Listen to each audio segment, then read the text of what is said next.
Good morning everyone. स्वागत है आप लोगों का कक्षा 7 की गणित की कक्षा में। आज हम लोग देख रहे हैं अभ्यास 10 चतुर्भुज प्रश्न 3। इन्होंने कहा यदि समांतर चतुर्भुज की भुजा पर बने कोणों में से 1 और 3 का अनुपात हो। समांतर चतुर्भुज बहुत बार बताया जा चुका है, मुझे लगता है अब आपको आ जाना चाहिए। इसमें कहता है कि आमने सामने की भुजा बराबर है, समांतर है। प्रश्न में ये कहा गया है एक ही भुजा पर। मैं फिर से कहूंगा, एक ही भुजा मतलब भुजा AB भी हो सकती है, भुजा BC भी हो सकती है, भुजा DC भी हो सकती है, भुजा AD भी हो सकती है। एक ही जनरली ये एक भुजा पर बने दोनों कोण का अनुपात कितना है? 1:3। यानी हम ये कह दें कि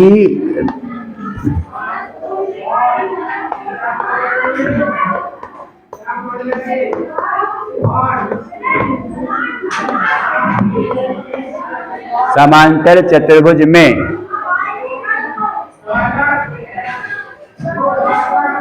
इधर भी देख लो,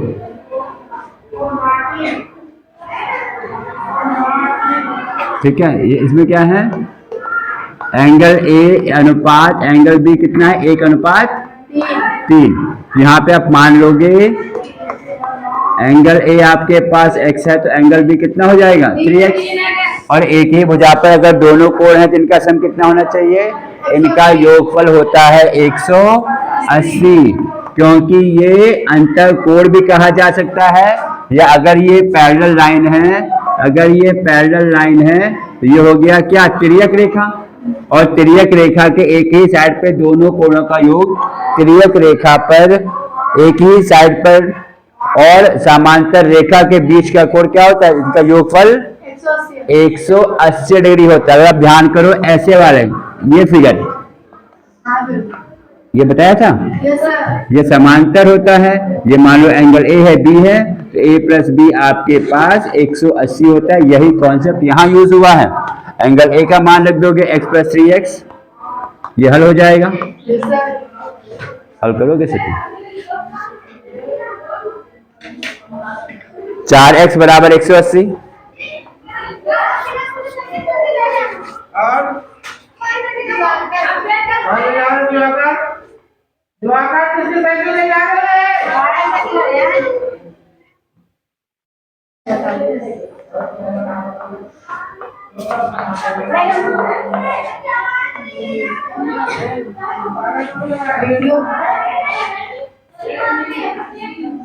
क्या रखा होगा देखो, या 8 में देख लो, हो गया।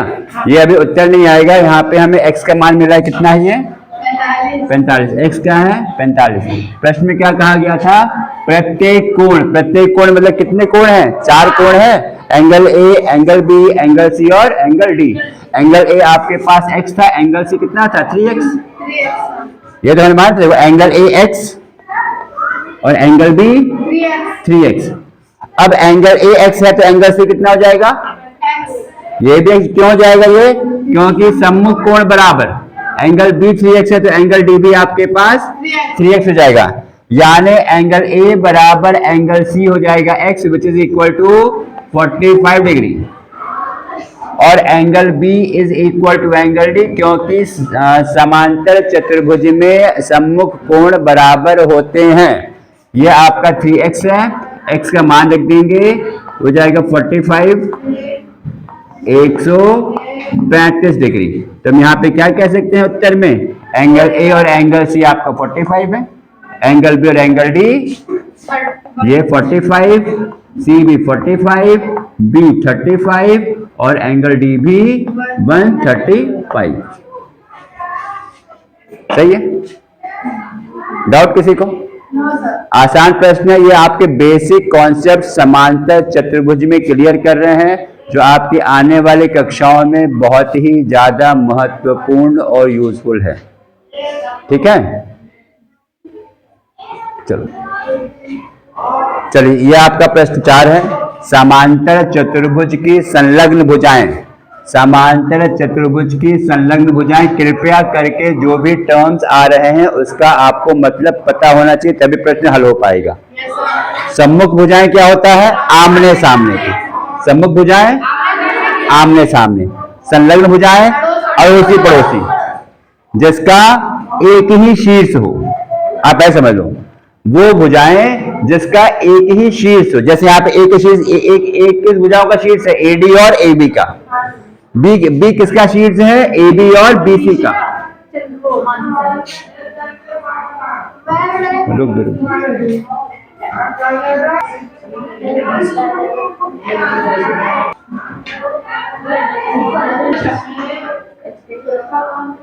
क्यों आ रहा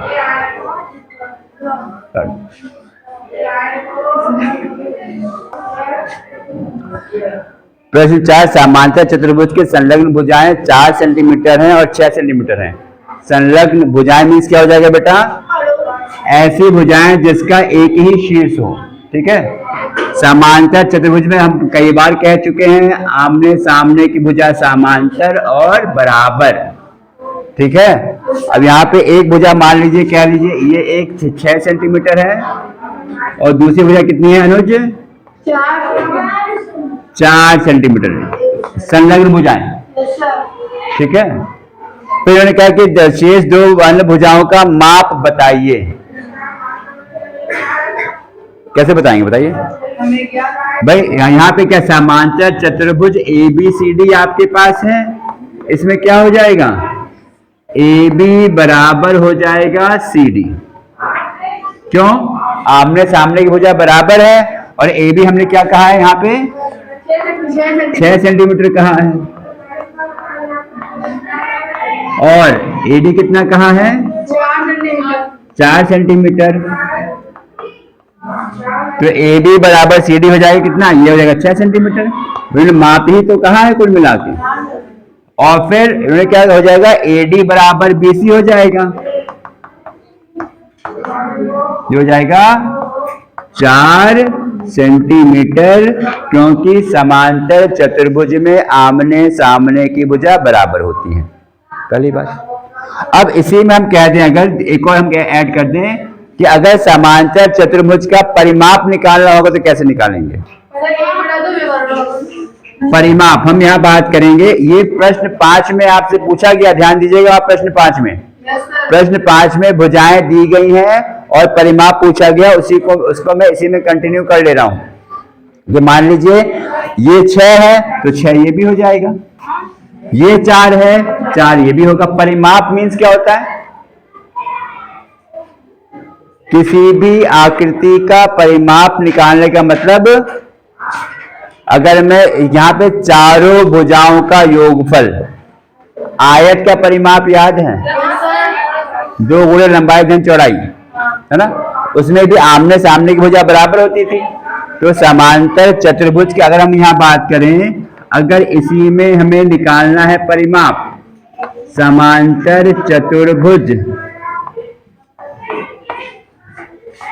का परिमाप, ये मैं बताना चाह रहा हूं क्लास 8 में, प्रश्न 5 में परिमाप पूछा गया है। वहां पर आप सीधे यही उत्तर यूज कर दोगे, 2 गुणे लंबाई धन चौड़ाई।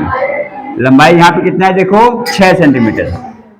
अगर मैं इसी प्रश्न में अगर मुझे परिमाप पता करना है तो 2 गुणे 6 प्लस 4, L मतलब लेंथ लंबाई, B मतलब ब्रेथ चौड़ाई। अब यहाँ पे हल कर देंगे, 2 गुणा 10 हो जाएगा, ये हो जाएगा 20 सेंटीमीटर, है ना? अगर परिमाप निकालना है इसी चतुर्भुज में तो आप यही सूत्र आप लगा सकते हो। अब अगर इसी पर आधार, अगर प्रश्न 5 देखिए जरा, प्रश्न 5 निकाल के बताइए। प्रश्न 5 में क्या कहा गया है? संलग्न भुजाएं कितनी है प्रश्न 5 में?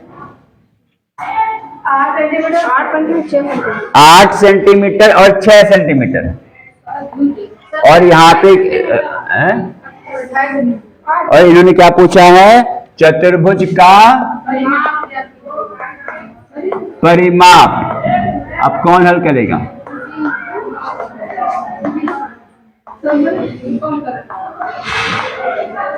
प्रश्न 5 यहाँ पे क्या है, L हो जाएगा 8 सेंटीमीटर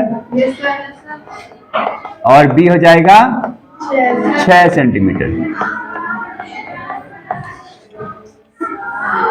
सूत्र यही लगना है, हो जाएगा। और करो, और तुम भी आ जाओ भाई। जो बस ये बताना चाह रहे हैं कि अगर आपको लंबाई पता है, चौड़ाई पता है, तो आप यहाँ पे परिमाप ज्ञात कर सकते हो। सही है, लंबाई का मान रख दोगे और यहाँ पे आप चौड़ाई का मान रख दोगे।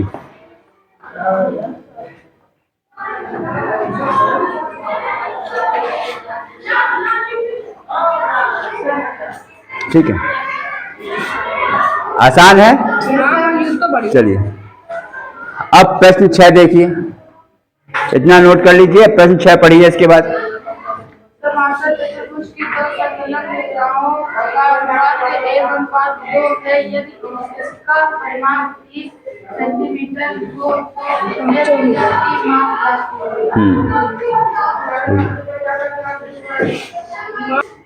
चलो प्रश्न 6 आपके पास है, समांतर चतुर्भुज की दो संलग्न भुजाओं का अनुपात 1:2 है। यदि परिमाप उसका 30 सेंटीमीटर दिया हुआ है तो प्रत्येक भुजा की माप बतानी है। प्रत्येक भुजा की माप मतलब AB बताना है आपको, BC बताना है, CD बताना है, DA बताना है। अब इन्होंने क्या कहा है, संलग्न भुजाएं, कोई सा भी आप ले सकते हो। मान लो AB समांतर चतुर्भुज ABCD में AB:BC कह दीजिए 1:2 है। AB और BC को हम लोग संलग्न भुजाएं कह सकते हैं। तो B आपके पास कॉमन वर्टेक्स है, शीर्ष दोनों में एक समान है। यहां पे हम क्या कह सकते हैं, माना AB कह दीजिए कितना है, x है, और BC कितना है, 2x है। AB x है, BC 2x है। ठीक है, चलो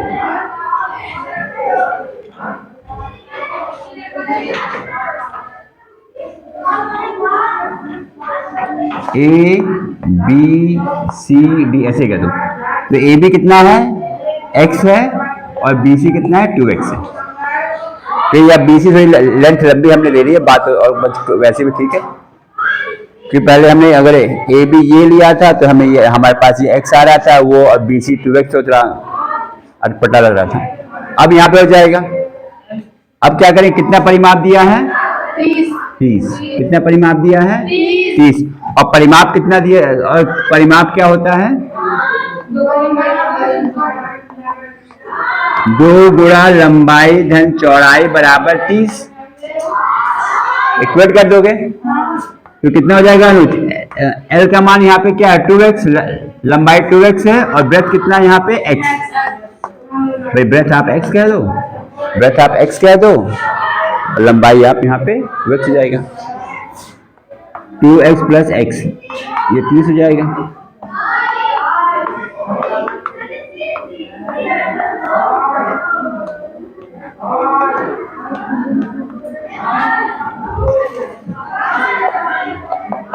पांच, यहाँ पे कितना हो जाएगा, लंबाई मतलब BC।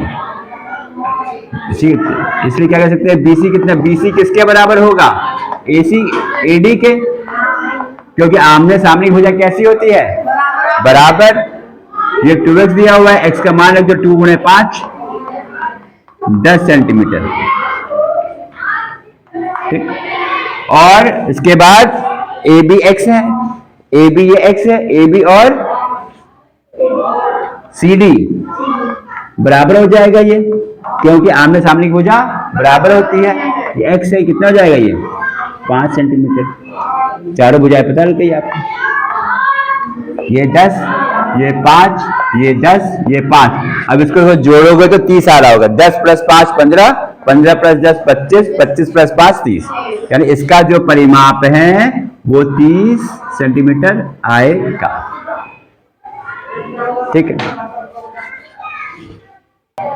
प्रश्न 8 में यहाँ पे देखिए समलंब PQR, गौर फरमाइएगा। अभी तक हमारे पास समांतर चतुर्भुज था, अभी तक हमारे पास क्या था, समांतर चतुर्भुज। अब इन्होंने कहा समलंब चतुर्भुज या समलंबाकार चतुर्भुज। इसकी क्या खासियत होती है, इसमें एक युग्म भुजाएं बराबर होती हैं, एक युग्म सम्मुख भुजाएं, एक जोड़ा सम्मुख भुजाएं बराबर होती हैं।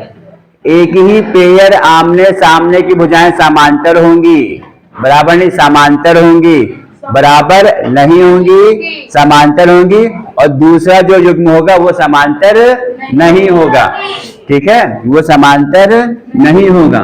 जैसे आप इसको ऐसे समझ लीजिए, मतलब ये ऐसे है, ये क्या है, समलंब P या A B C D, या ऐसे,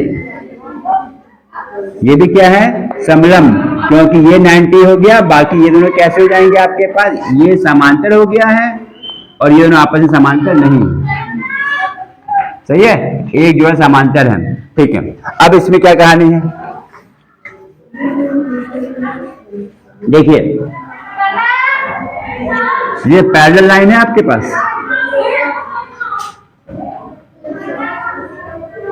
ये कैसे समझ जाएगी, तिर्यक रेखा। तिर्यक रेखा क्या होती है अनुज, जो दो या दो से अधिक समांतर रेखाओं को कट करती है। अब ये तिर्यक रेखा है, इसके एक ही साइड पे जो दोनों कोण बनेंगे समांतर भुजाओं के बीच में, उसका योगफल 180 डिग्री होता है, अंतः कोण का योगफल, इंटीरियर एंगल बताया था, इंटीरियर एंगल। यहां पे क्या होगा कि समलंब PQRS में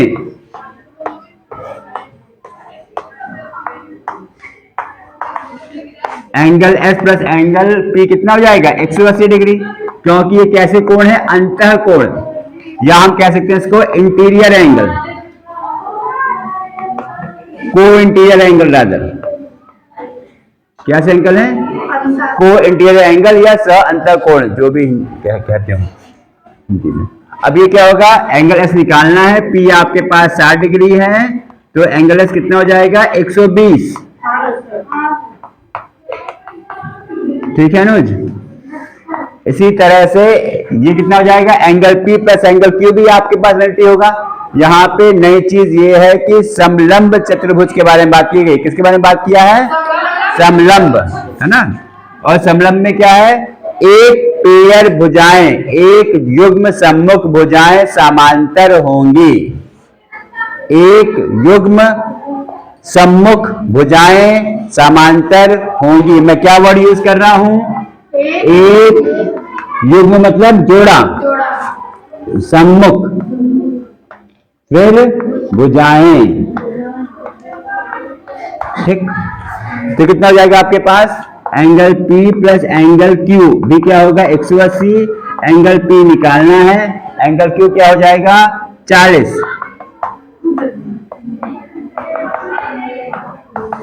140।